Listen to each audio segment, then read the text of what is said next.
Olá, amigos da LS Educação, eu sou José Gaspar e este é o Como Ganhar Dinheiro na Bolsa de Valores.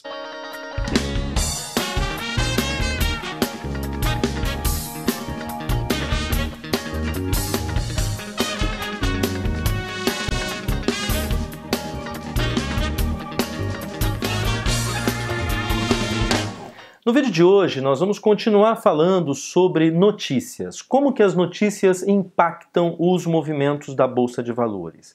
Então, hoje especificamente, eu vou mostrar para vocês um evento que aconteceu no dia 17 de maio, agora passado, que foi quando teve a denúncia do Josney Batista, o presidente da JF, que controla a JBS, a delação premiada dele contra o presidente Michel Temer, né? Então, quando houve esse escândalo aconteceu com o mercado já fechado. Então, no dia 17, o mercado já tinha fechado, aconteceu essa delação, aconteceu essa denúncia contra o presidente Temer, e aí o que aconteceu?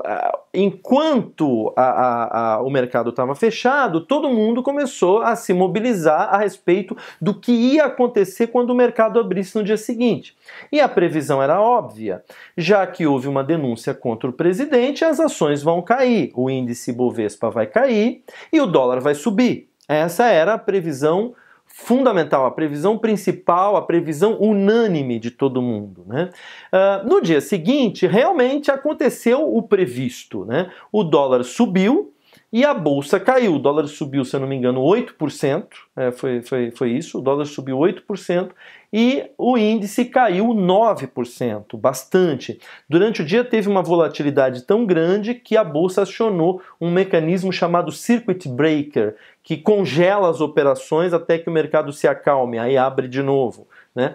Então, uma notícia realmente impacta os preços dos ativos de uma maneira muito forte, né? No caso desse impacto, foi um impacto tão grande que a bolsa até acionou esse mecanismo para congelar, para ver se o mercado se acalmava um pouquinho, né? É o chamado cisne negro, né? É um evento imprevisível, um evento que ninguém consegue prever e que causa um estrago muito grande, causa um impacto muito grande. Não necessariamente estrago, mas um impacto, né? Muitas pessoas ganharam muito dinheiro com isso, outras pessoas perderam muito dinheiro com isso. O fato é que o impacto é muito grande, né?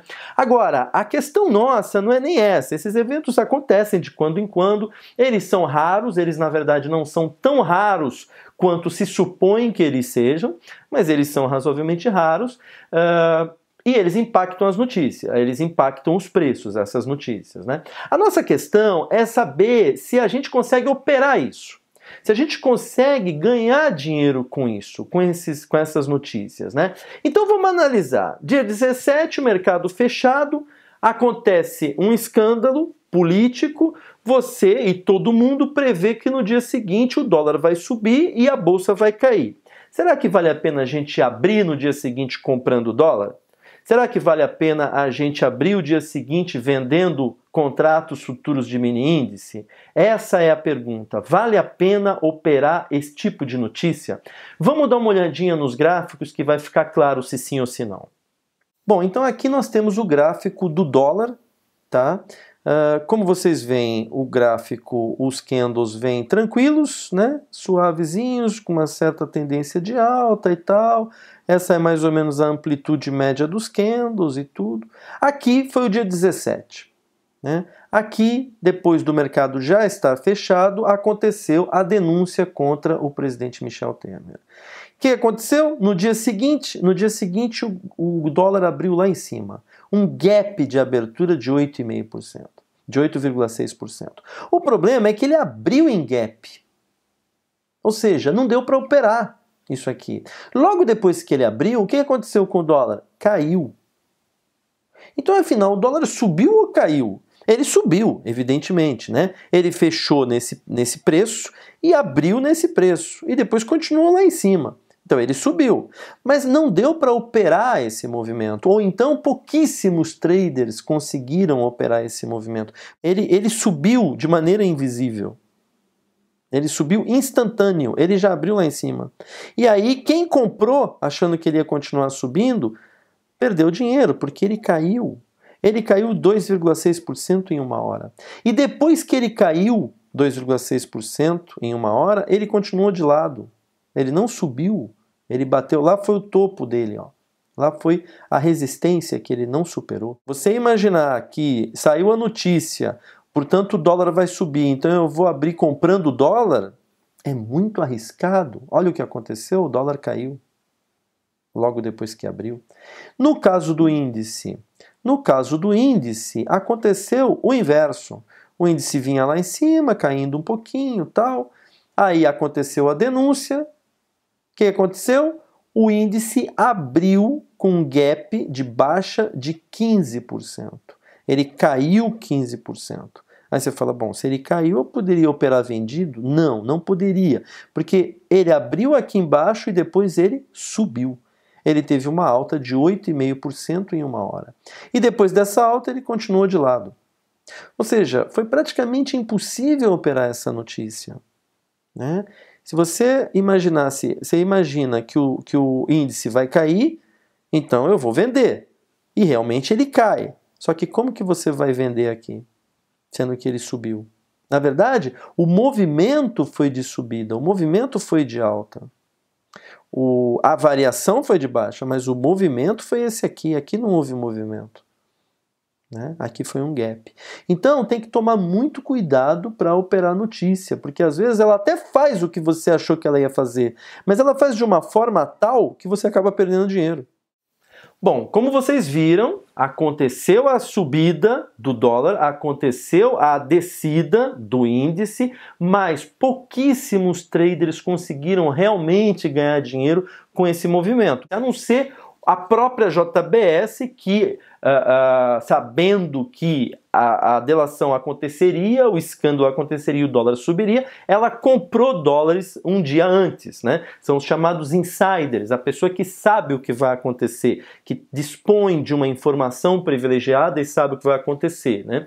Então, essas pessoas se beneficiaram. No entanto, isso é ilegal, né? Tanto que a CVM está processando, abriu uma série de inquéritos e tal, para apurar esse tipo de operação baseado numa informação privilegiada, né? Então, ainda assim, eu insisto que o melhor, no caso das notícias, é você operar a notícia no sentido de não entrar. Então, saiu uma notícia, não se mexe, sai fora do mercado, a não ser que você já estivesse dentro, né? Aí envolve outras considerações, você tem que fazer uma análise um pouco mais difícil, um pouco mais aprofundada. Mas se você não tivesse, se você é um day trader, por exemplo, onde você fecha a tua operação no final do dia, por que você vai operar no dia seguinte, sendo que você tem uma volatilidade tão grande no mercado, muito acima da média, né? Muitas pessoas ganham dinheiro com isso, mas é uma operação que é mais arriscada do que as operações normais. Então, assim, a bolsa ela já é um ambiente de risco, você já está assumindo um risco, né? Para você assumir um risco maior ainda a operar num dia em que a volatilidade é muito grande, eu acho que você precisa de muito conhecimento. Você precisa ter muita consciência do que você está fazendo, né? Não que seja proibido, não que eu indique para você não fazer. Você pode fazer, mas eu acho que você deve fazer com consciência. Fazer sabendo o que você está fazendo se você for operar notícias, né? Você pode ser um especialista em operar notícias, mas eu acho bem mais difícil do que usar análise técnica, que é mais tranquila, navegar em águas um pouco mais calmas. Eu, pelo menos, é o meu perfil, né? A bolsa já é extremamente perigosa para a gente se aventurar em águas mais perigosas ainda, né? Mas isso depende do seu perfil. Na bolsa não tem certo nem errado. Só saiba que você tem uma volatilidade muito maior no mercado, ou seja, fica mais imprevisível ainda do que já é quando você tem notícias desse tipo. Basicamente é isso por esse vídeo. Um abraço e até a próxima.